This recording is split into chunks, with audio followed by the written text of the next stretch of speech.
성령 하나님, 이 시간도 우리를 감동하여 주시고 우리에게 필요한 말씀으로 채워주시고 우리를 향한 주님의 음성 듣게 하여 주옵소서.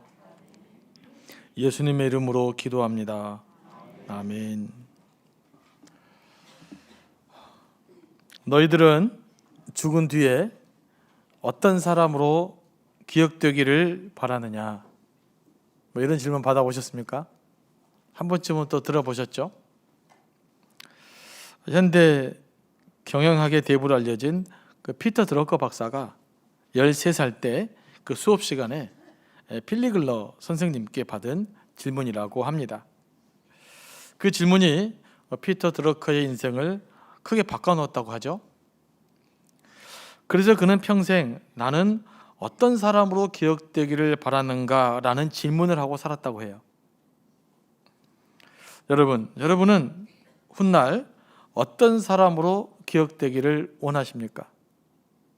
이런 질문 한 번도 안 해보고 사셨습니까? 이젠 해보시기 바랍니다. 그러면 내가 어떻게 살아야 될지 길이 보입니다. 사라는 127년을 살다가 죽었습니다.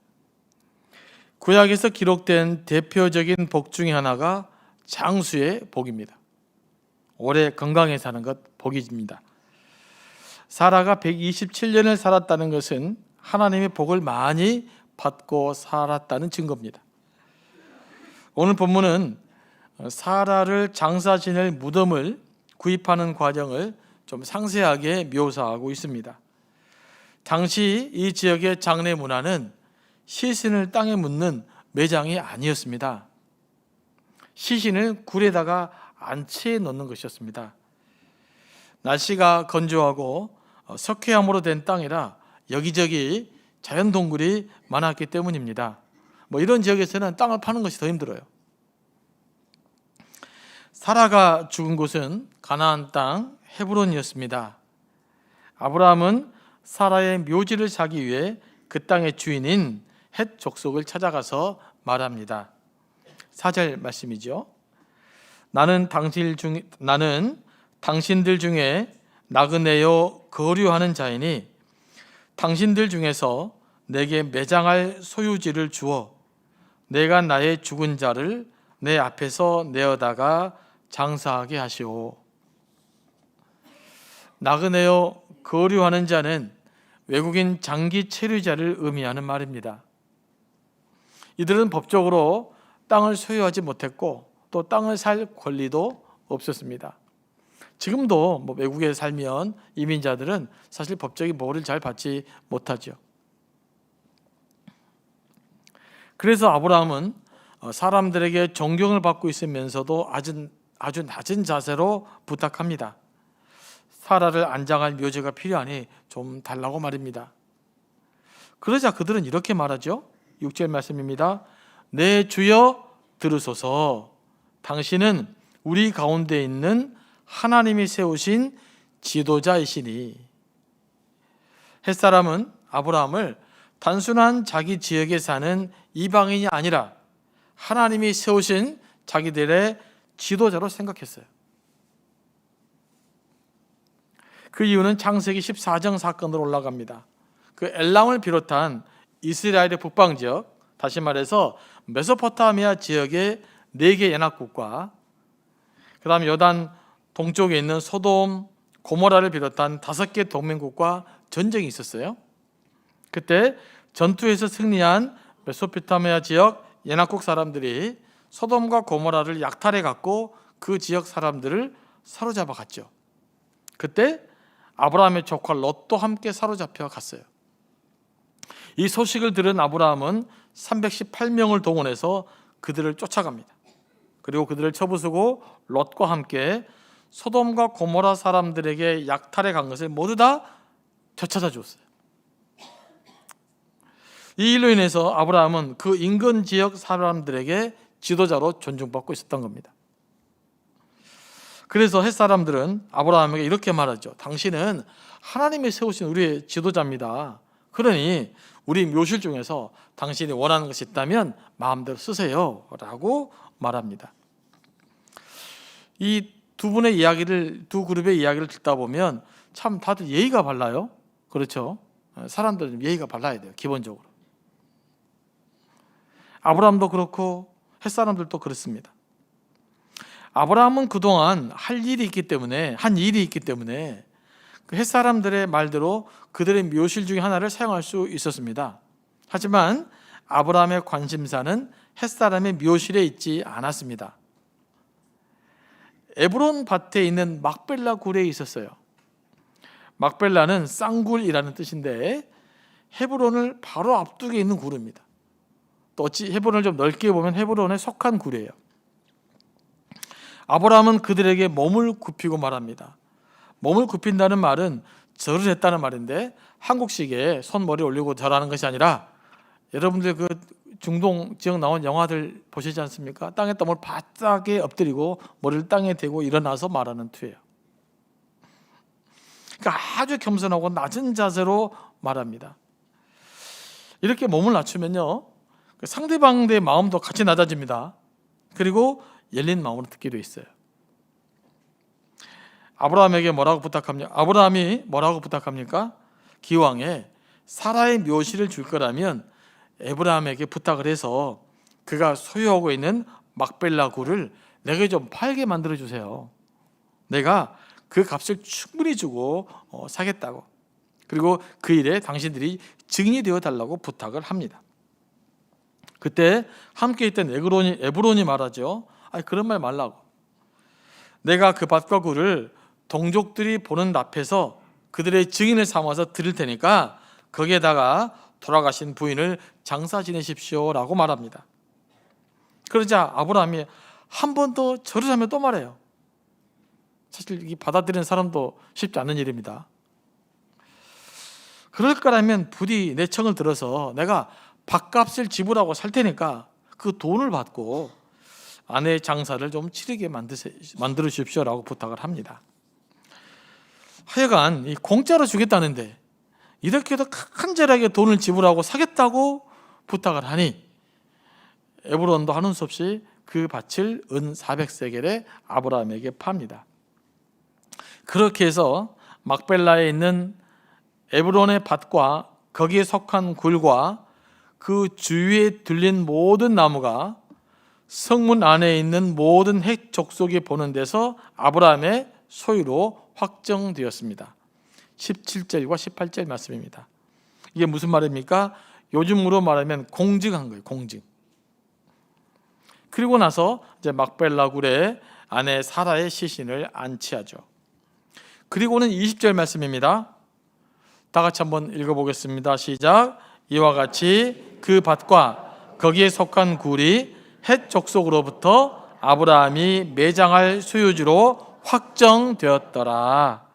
아멘. 자, 이 말씀 보면요, 17절, 18절에서 이미 언급된 말씀이거든요.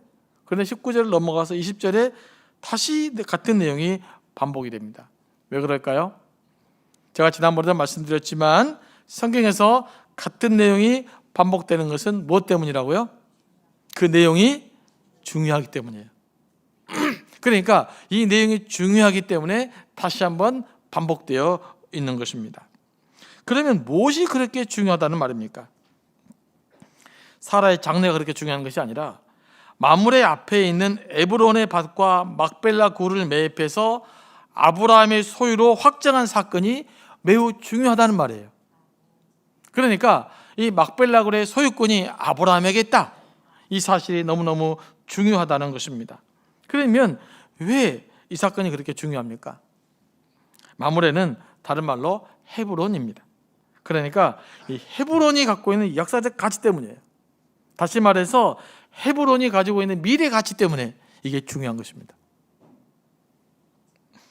그러니까 우리가 세상에서 잘 살려면 미래 가치를 잘 알아야 되거든요. 아브라함이 그 밭을 은 400세겔을 주고 샀는데 당시 기준으로 보면 매우 비싼 값이라고 그래요. 원래보다 훨씬 비싸게 주고 산 거예요. 아브라함은 이 공짜로 주겠다는 땅을 아주 비싸게 삽니다. 아브라함은 아비멜렉에게 우물을 살 때도 그렇고 또 에브론에게 밭과 굴을 살 때도 그렇고 시세보다도 훨씬 더 많은 값을 지불하고 샀습니다. 그 이유가 뭘까요? 왜 아브라함은 굳이 그렇게 시세보다 훨씬 더 많은 값을 지불하고 샀을까요? 네, 간단합니다. 그 지역이 뭐하기 때문이라고요? 중요하기 때문이에요. 헤브론이. 그 소유권을 확실하게 하려는 것입니다. 두 번 다시 말 안 나오게 하려는 거예요. 만약에 아브라함이 에브론의 땅과 굴을 공짜로 받았을 경우에 에브론의 마음이 변해서 너 공짜로 받았으니까 다시 달라고 하면 어떨 거예요? 그때는. 그럼 좀 애매모호하잖아요. 내내 줬는데 왜 주라 그러냐? 그럴 수도 없고 줄 수도 없고 싸울 수도 없고. 사람의 마음이 저속으로 변한다잖아요. 그러니까 오늘 줬는데 갑자기 나중에 아까워. 달라 그러면 곤란하잖아요. 그러니까 뭐 한 거예요? 그런 시비거리를 없애기 위해서 훨씬 더 많은 돈을 주고 사버린 거예요. 사면 완전한 자기권이니까. 그리고 공증을 받아버린 것입니다. 참 아브라함이 보니까 사업수단도 좋은 것 같아요. 그러죠? 이렇게 하면 사기당할 일 없겠잖아요. 여러분, 중요한 것일수록요 값을 지불해야 됩니다. 중요한 것일수록 값을 지불하고 사야 가치가 있어요. 여러분, 이 세상에 하나님의 은혜 말고는 공짜가 없습니다.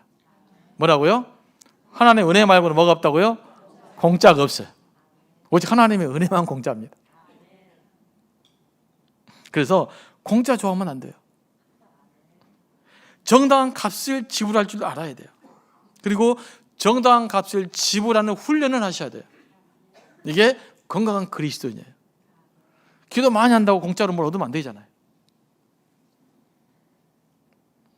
아브라함이 헤브론 땅에 있는 막벨라 굴을 소유하는 것에 관심이 많은 이유가 있었어요. 그 이유가 뭐 때문일까요? 바로 하나님의 약속 때문이에요. 아브라함이 하나님의 말씀을 듣고 가나안 땅으로 이주했잖아요. 근데 이주해서 얼마 살다 보니까 그곳에 기근이 심하게 들었어요. 그래서 아브라함이 어디로 갑니까? 애굽으로 내려가죠. 애굽으로 내려갔는데 사라가 너무 예쁘게 생겼어요. 그래서 바로가 탐낼까 싶으니까, 또 바로가 사라를 탐내 자기 해코지할까 싶으니까 바로를 만날 때 자기 누이라고 속여요. 그러니까 바로가 이 사라가 마음에 딱 들었지 않습니까? 어떻게 이야기합니까? 결혼 지참금을 아브라함에게 주고 이제 사라와 같이 살라고 그랬단 말이에요. 그랬는데 이제 그날 밤에 이제 하나님이 나타나고 뭐 이렇게 난리가 나서 사라가 아브라함의 부인이라는 것을 알게 됐죠. 그래서 왜 나한테 그런 속였냐? 그러니까 이제 아브라함의 자초지종을 이야기하면서 바로가 뭐라고 이야기합니까? 네 가족들 다 떠나라, 애굽에서. 내가 너에게 준 지참금까지 갖고 다 떠나라. 그래서 다 떠나게 돼요. 그래서 아브라함은 바로에게 사라의 결혼 지참금까지 받은 것까지 다 챙겨가지고 나왔어요. 네. 애굽에서 나온 그 아브라함과 롯은 가축대가 많아졌어요. 그때부터 본격적으로 부자가 되는 겁니다. 그러나 그 땅은 함께 머물기엔 너무 좁았어요. 급기야는 우물 문제로 아브라함과 롯의 종들이 다툼을 벌이잖아요. 그래서 이제 아브라함과 롯은 더 이상 함께 살 수 없다, 헤어지기로 작정을 한 겁니다. 지난번에 말씀드렸지만 이스라엘은 우물이 담지하고 있는 용량만큼만 사람이 살 수 있다 그랬잖아요. 그러니까 친절한다고 해서 함께 살아갈 수 없는 땅이니까 서로 헤어지기로 작정을 합니다. 그러면서 아브라함이 롯에게 선택권을 먼저 주죠. 네가 먼저 선택해라. 네가 좌하면 나는 우하고 네가 우하면 나는 좌하리라. 그때 롯은 이렇게 둘러보다가 물이 풍부한 소돔 지역을 향해서 떠나고 아브라함은 계속해서 가나안 땅에 남아 있었습니다. 롯이 떠난 후에 하나님이 아브라함을 찾아와서 말하죠. 동서남북을 바라보아라. 보이는 땅을 너와 내 자손에게 주겠다. 일어나 걸어보아라. 내가 거는 땅을 내게 주겠다. 아브라함은 이 약속을 믿고 장막을 옮겨서 머문 곳이 바로 이 헤브론에 있는 마므리 상수리 수풀이었어요. 그러니까 이곳은 그때 하나님이 아브라함에게 주겠다고 약속했던 바로 그 땅이었던 거예요. 그러니까 이 약속의 땅이 아브라함에게는 너무너무 소중했던 것입니다. 아브라함의 선택에 있어서 중요한 기준은 무엇이었을까요? 바로 하나님의 약속이었습니다. 아브라함은 하나님께서 자기 후손에게 그 땅을 주시겠다는 약속을 확실히 믿었습니다. 언젠가는 자기 후손이 그할 땅이었기 때문에 아브라함은 그 땅의 소유를 확실하게 하려 했던 것입니다. 이 땅은 아브라함이 죽을 때 이삭에게 상속되었고, 또 아브라함이 죽어서 그 땅에 묻혔고, 이삭도 죽어서 그 막벨라 굴에 묻히고, 애굽 땅에서 죽은 야곱도 여기에 묻히게 돼요. 헤브론이 굉장히 중요한 장소가 됐죠. 그리고 요셉이 죽을 때 뭐라고 말합니까? 이스라엘 백성에게 다짐을 받아요. 야, 하나님께서 너희를 언젠가 애굽 땅에서 아브라함과 이삭과 야곱에게 맹세한 땅으로 인도할 것인데 그때 내 뼈 꼭 가져가라. 그러게 하면서 이집트에 살 이스라엘 백성들이 반드시 애굽을 떠나고 그곳에 가야 된다는 것을 백성들에게 확증시키고 있잖아요. 그래서 나중에 400년 뒤에 이스라엘 백성이 애굽에서 해방돼서 그곳에 갔던 겁니다. 이렇게 함으로써 그 헤브론 땅은 어떤 땅이 되었냐? 이스라엘 백성들이 언젠가는 돌아가야 될 약속의 땅이 된 거예요. 만약 이런 작업이 없었다면 출애굽한 이스라엘 백성들이 초반에 어디로 가야 될지를 더 몰랐을 거예요. 다윗도 처음에 왕이 되었을 때요, 이곳을 기반으로 통치해요. 그래서 7년 동안 헤브론에서 통치하다가 힘이 생겨서 다시 예루살렘으로 올라갔던 것입니다. 그러므로 헤브론은 바로 하나님의 약속이 성취되는 바로 그 현장이었던 거예요. 그러니까 헤브론은 너무너무 중요한 거였던 것이죠. 영적으로도 마찬가지고요, 이스라엘 역사적으로도 마찬가지고요. 물론 아브라함이 여기까지 생각은 안 했을 거예요. 하지만 하나님이 주신 약속의 땅을 후손들이 기억할 수 있게 하려고 막벨라 굴에 이렇게 정성을 다해서 매입한 것입니다. 이곳은 지금까지도 예루살렘과 함께 이스라엘의 주요 성지입니다. 이번에 성지 순례 지원하면서 여기를 가게 될 거예요. 그만큼 중요한 곳이 된 거예요. 여러분, 우리도요, 그 장기적인 안목을 가지고 롱런 하려면 어떻게 해야 될까요? 바로 내 욕심이 아니라 하나님이 주신 약속에 이끌림 받는 삶을 살아야 될 줄로 믿습니다. 무엇에 이끌림 받는 삶이요? 하나님의 약속에 이끌림 받는 삶이에요.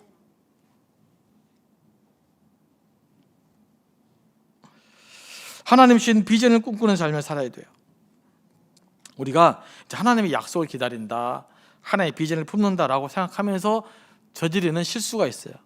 물론 젊은 친구들이 그런 실수를 더 많이 저지르고 저도 젊었을 때 그랬던 것 같습니다.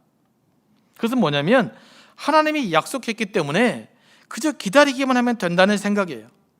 그렇습니까? 그렇지 않아요.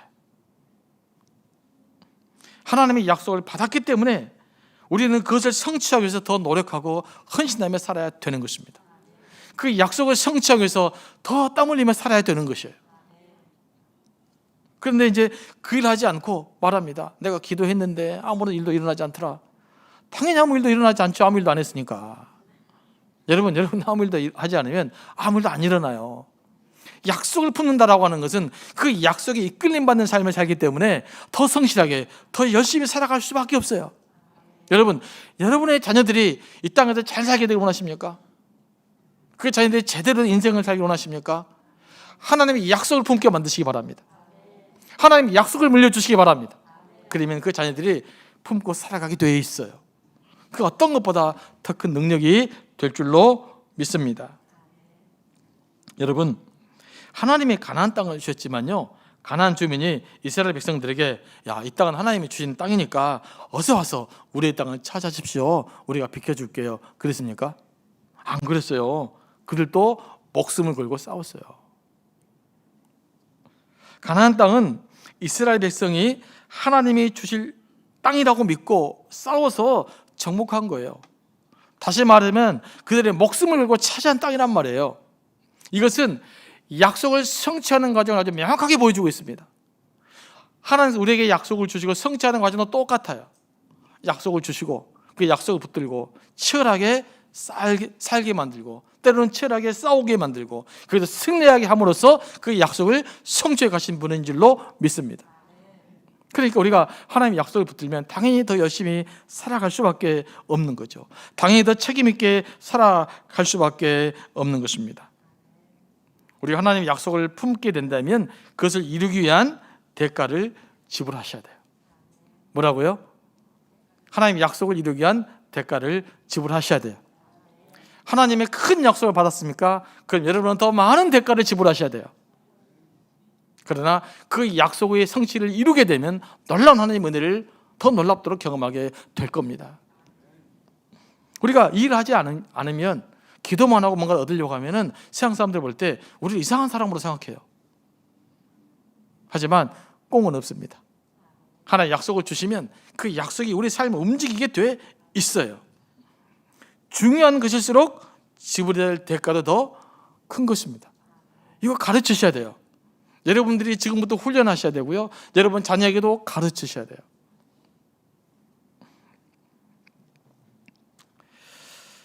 빌리 그레이엄 목사님은 중요한 것은 중요한 것으로 유지하라는 말을 남겼어요. 자, 다시 한번 따라해 볼까요? 시작. 중요한 것은 중요한 것으로 유지하라. 말씀이 뭔가 이해가 되시죠? 좋은 리더나 성공적인 사람들은요, 중요한 것은 중요한 것으로 생각하고 중요하게 다루는 사람들이라는 거예요. 그런데 이 중요한 것도 알아보지도 못하고 그 중요한 것을 가볍게 생각하는 사람들은 절대로 성공하지 못한다는 겁니다. 아브라함은 이 중요한 것을 중요하게 생각했고 그 중요한 것을 위해서 중요한 대가를 치를 수 있었던 사람이었던 거예요. 아브라함에게 중요한 것은 무엇이었습니까? 바로 하나님의 약속이었습니다. 우리 그리스도인들에게도 마찬가지입니다. 여러분과 저에게 중요한 것이 뭡니까? 여러 가지 중요한 것이 있지만 그것은 우리를 향한 하나님의 약속이에요. 여러분이 기도하면서 받은 약속의 말씀을 성취하는 거예요. 복음의 생명력을 누리며 살아가는 거예요. 하나님의 거룩한 예배자로 살아가는 것입니다. 하나님 우리에게 어떤 사명을 주셨습니까? 예수께서 모든 민족으로 제자를 삼으라는 명령을 주셨어요. 땅끝까지 이르러 복음의 증인이 되라는 명령을 주셨어요. 이게 우리랑 하나님의 약속이세요. 이 약속을 품고 살아야 될 줄로 믿습니다. 여러분 가슴이 이 약속 때문에 뜨거워져야 돼요. 하나님, 이 민족이, 이 교회가, 우리 교회를 통해서 이 민족의 모든 열방들이 돌아오게 하여 주시옵소서. 땅끝까지 복음이 전한 일을 우리 교회를 통해서 감당해야 되길 원합니다라는 사명의식이 있어야 된단 말이에요. 이걸 가슴에 품으십시오. 그럼 여러분 삶이 달라질 거예요. 여러분 무기력증에 걸리신 분이 있으십니까? 삶에 희망이 안 보이십니까? 하나님 약속의 말씀을 품으십시오. 그리고 그 약속을 이루는 사람으로 다시 한번 여러분의 삶을 세우시기 바랍니다. 그러면 하나님 놀라운 역사가 여러분 삶 가운데서 일어나게 돼 있는 것입니다. 아브라함이 가나안 땅을 꿈꿨던 것처럼 우리는 모든 민족이 두께로 돌아오는 꿈을 꿔야 됩니다. 하나님의 땅이 이 땅에서도 이루어지기를 꿈꾸시기 바랍니다. 그러면 살게 돼 있어요. 그러므로 우리의 삶의 현장, 사역의 현장은 하나님의 뜻이 실현되는 바로 그 현장인 것입니다. 내일부터 일하시러 가신 분 계십니까? 네, 오늘 또 예배 끝나고 혹시 또 가게 해야 될 분 계십니까? 이런 마음으로 가시기 바랍니다. 오늘 또 나는 주의 약속을 이루기 위해서 최선을 다해야 된다. 이런 마음으로 가게를 열으시기 바랍니다. 내일 직장에 출근하는 분이 있으십니까? 오늘 또 주의 약속을 위해서 나는 최선을 다해야 된다. 사업하시는 분들이 있으십니까? 나는 오늘 또 주의 약속을 위해서 최선을 다해야 된다. 내 삶의 현장은 단순한 현장이 아니라 주의 약속이 이루어지는 바로 그 현장이 되기를 원합니다. 라는 마음으로 가시기 바랍니다. 하나님이 역사해 주실 거예요. 그렇지 않겠습니까? 여러분의 가정에서의 삶도 바로 하나님의 약속이 성취되는 바로 그곳이에요. 직장에서 사업에서 열심히 일하고 돈도 많이 버시고 사람을 살리고 사람을 세우고 복음을 나누고 가난한 이웃들을 돕고 하나님 나라를 세우는데 헌신하시기 바랍니다. 그 현장이기 때문에 여러분의 직장과 사업과 여러분의 삶의 여러분의 걸음으로 밟는 모든 곳은 다 하나님 뜻이 이루어지는 현장인 줄로 믿습니다. 그 책임의식을 가지고 살면 하나님이 반드시 우리에게 복을 내려주게 돼 있는 거예요. 너희는 먼저 그의 나라와 그의 의를 구하라. 그리하면 이 모든 것을 너희에게 더하시리라.